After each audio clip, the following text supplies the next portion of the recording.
What's going on, guys? Alex here with TFLoffroad, and this is a really exciting video because Yamaha just announced two brand new side-by-sides. The Wolverine RMAX 2 1000 and the Wolverine RMAX 4 1000. So in this video, I'm going to walk you through all the details on these new machines. Let's get right into it. So these new machines fall into Yamaha's Wolverine lineup, which is not their pure sport and not their pure utility machines. It's kind of somewhere in the middle. The thing is, when most people want to go out in the dunes or out on the trail in their side-by-sides, they want a 1000cc. They want that big, powerful engine.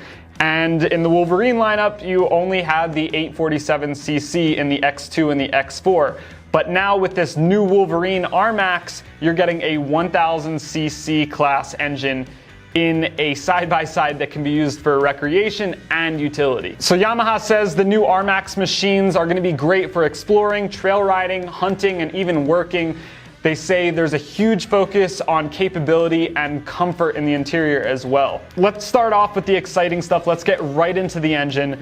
Both the RMAX 2 and the RMAX 4 1000 use an all-new 999cc parallel twin. It's got the same 270-degree cross-plane crankshaft design that came out of the R1. I'm a big motorcycle guy, so that's pretty exciting to see. Class-leading horsepower in this kind of side-by-side, 108 horsepower. This new engine also takes advantage of Yamaha's D mode, or YCCT, which is Yamaha chip-controlled throttle. That also came right out of the R1. So you get three different power modes. You get Sport, which is the most aggressive. You get a Trail mode, which is kind of linear. And then a Crawl mode, which is the most smooth. The engine braking is also adjusted for each mode. So it basically adjusts how much the throttle body is going to close when you let off of the accelerator. So in Sport mode, it's going to be more of a smooth setting, whereas in Trail and Crawl mode, it will be full engine braking. The cool thing about these drive modes is that you get 100% power in all three modes. So it's not like in Crawl mode,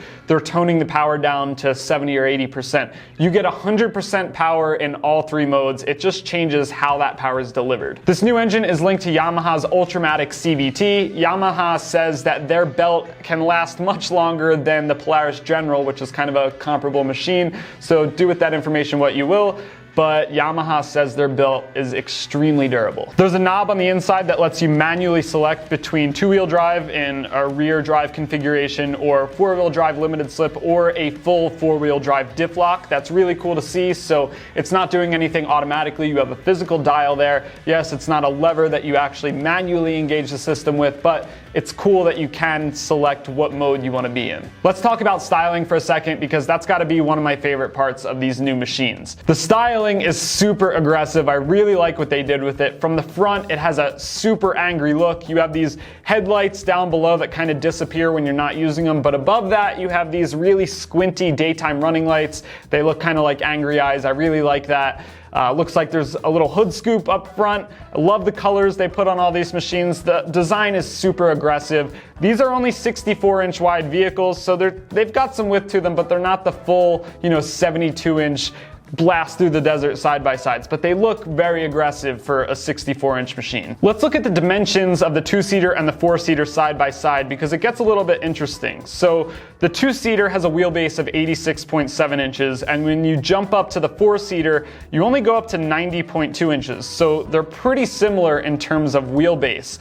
The two-seater in the Yamaha is actually longer than the Polaris General XP, again, comparable machine. So it's supposed to be a little more planted and a little more stable when you're driving it around. But the four-seater is shorter than the four-seater Polaris General, so you should be able to navigate through tight spots and pick your way through trees a little bit easier. It's really cool that the wheelbases are so similar whether you get the two-seater or the four-seater. Let's get some numbers out of the way. In terms of ground clearance, 13.8 inches on the two-seater, that's a class-leading figure. 13.4 inches on the four-seater. Front wheel travel, 14.2 inches on the two-seater. That again is class leading.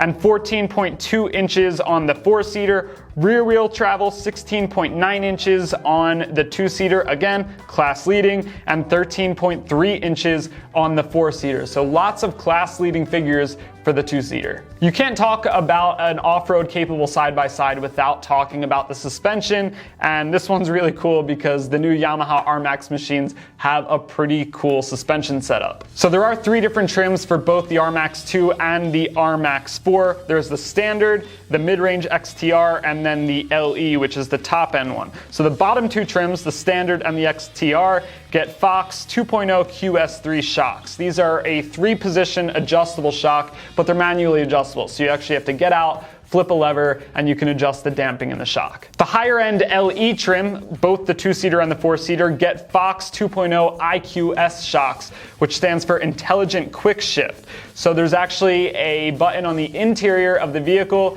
little rocker switch, you hit that and it will adjust between comfort, medium, and firm.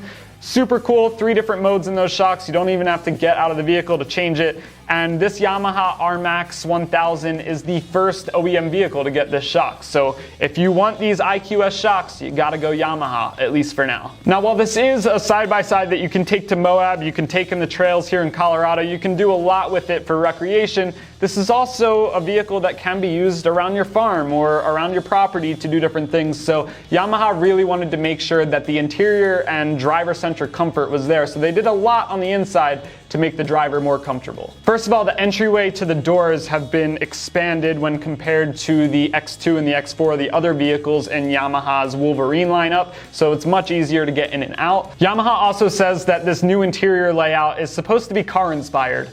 I don't know about that. It looks pretty side-by-side-ish on the inside to me. It doesn't look like a car, but we'll go over what they did. First of all, they say that there is a new seat compared to the X2 and the X4 and some of their other models, so more bolstering, should hug you in there better. That's going to be great out on the trail. There's also more adjustability in their driver's seat compared to the X2 and the X4, so you can slide that thing about a ½ inch further back and get yourself a little more leg room. There's a new adjustable seatbelt system. You don't need tools to adjust it, so you're not going to have a seatbelt cutting into your neck. You can very easily just slide it up and down without using any tools. They also added a cover over the master brake cylinder to help keep mud and water from coming into the footwells of the vehicle. There's also a ton of soft touch materials everywhere, so the steering wheel, the parking brake, there's even a little shoulder pad on the outside of the vehicle so you don't bump into the bar holding the roof up. They just added some convenience features to make it a little more comfortable if you're spending hours on end inside your side-by-side, even doing work. So you can probably tell from the video I've been showing you that this is a very off-road focused side-by-side. But I did say that Yamaha is kind of marketing this as a do-it-all side-by-side. It's not just purely based on sport driving or recreation driving. They want you to be able to do work with this. They want it to be a multi-purpose vehicle. So let's touch on some of that stuff. In terms of hauling capability, the RMAX 2, the 2-seater, has a dump cargo bed. You can put up to 600 pounds in there, and it is hydraulic assist, so it should be pretty easy to lift that thing up. There's steel tie-down points actually welded to the frame, which is cool. A lot of other side-by-sides are not secured super well in terms of those cargo tie-down points. These are welded to the frame. They should be pretty beefy, and they should be really strong. 2,000 pound towing capacity with a included 2-inch receiver on the back of the vehicle, so pretty cool. The RMAX 4 doesn't have a cargo bed because those rear seats kind of extend into that area, but you can remove the rear seats and you can put the same amount of cargo back there. So 600 pounds, again, you have a 2,000 pound towing capacity. And with the 4-seater, you can carry 1, 2, 3, or 4 people and use the rest of the space for cargo. So a little bit of a different cargo setup between the 2-seater and the 4-seater. That's kind of because the wheelbases are so similar. There's not really a bed section in the 4-seater, but I like how they did that. I don't want a crazy long 4-seater side-by-side with a bed attached to it. I like that you have a bed and some storage area when you want it, and when you don't, you have 4 seats to take your family and friends. Yamaha is even offering snowplow accessories and full cabin enclosures with heaters, so you can use this to plow, let's say, college campuses or your driveway if you have a really long driveway, or parking lots, just smaller areas where maybe you don't want to use a full pickup truck. Super cool that you can use a vehicle like this to plow snow in the winter and then go run in the dunes in the summer when the weather calls for it. Now, there are an insane amount of accessories you can get for the new RMAX side-by-sides, which is really cool because this is the kind of vehicle where people really want to make it their own. So I'll list a few of them off. Yamaha has tested all of these in-house, so they all work together. You can get different windshields, different sun tops, mirrors, winches, cabs, skid plates, rock sliders, brush guards, storage systems, tire mounts, soft cabs, hard cabs. There's a ton of different options. One of my favorites has to be the speaker system, which you can fit on all different models. This actually comes standard on the LE, but you can equip it on the lower two trims if you want. But you can basically add a whole speaker system into this vehicle. They actually have speaker cutouts in the doors from the factory, so you're not cutting anything out of the way, you're not drilling. They're meant to be there. They install very easily. You can get an optional 200-watt subwoofer to go along with that, and if you get the 4-seat model, you can get 2 rear overhead speakers. So that's a super cool system. If I was buying one of these machines, I would definitely want the sound system. I'm sure you're curious about what tires come on these vehicles, so I'll go through that real quick. The RMAX 2, both the XTR and the LE model get a Maxxis Carnivore tire. The standard model gets a Dirt Commander 2.0, and that's in a square setup, so same sizes all the way around. On the 4-seater, the RMAX 4, the XTR and the LE get a Yamaha Carnage tire that's exclusive to Yamaha. The standard model gets a Dirt Commander tire, and on the 4-seater, it's a staggered setup. I know I touched on some of the options with the different trims, but I'll go through them in a little bit more detail real quick. So the standard obviously is your lowest end model. Then from there you jump up to the XTR, which gets you some nicer painted bodywork. You also get upgraded seats, an upgraded front bumper, light up interior switches, footwell lighting, the Adventure Pro system, which is really cool. This is a little almost iPad-like screen that you can load your trails onto and track your progress off-roading through the day. And it's now actually integrated into the dash. So you can plop it in there, put a cover over it, lock it. No one's going to be able to take it, but it's still portable. So when you want to, you can take it out of the vehicle, use it to take pictures, plan your trails out without sitting in the driver's seat. That's a really cool system.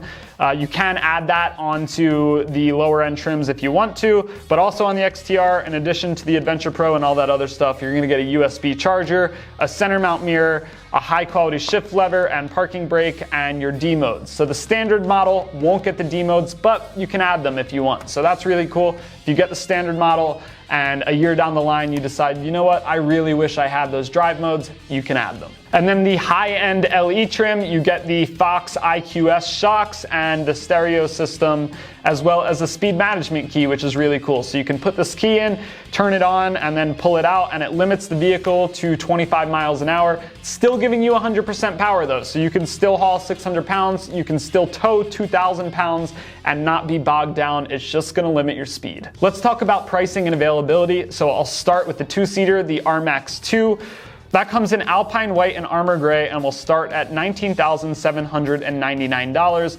You then jump up to the XTR, which you can get in Covert Green for $21,999, and then the LE comes in Cobalt Metallic Blue for $23,299. Then moving up to the 4-seater, the RMAX 4, the standard model, Armor Gray, again, $21,299. The XTR in green, $23,999.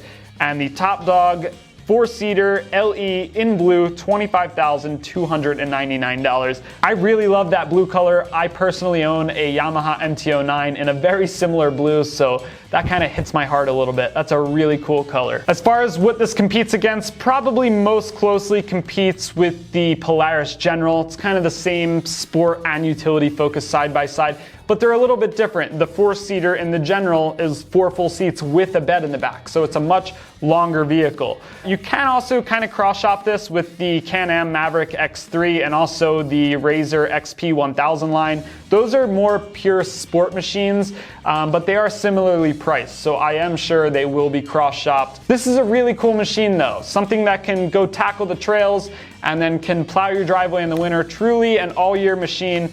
I'm sure a lot of you guys might be able to convince your wife that you need one of these because, you know, you can use it all year for property maintenance and then once in a while take it out on the trails, whereas some of those pure sport machines you might only be taking out 1 or 2 times a year. Yamaha says both the RMAX 2 1000 and the RMAX 4 1000 will begin shipping in September, so they're right around the corner. If you're interested, go check them out at your Yamaha dealership.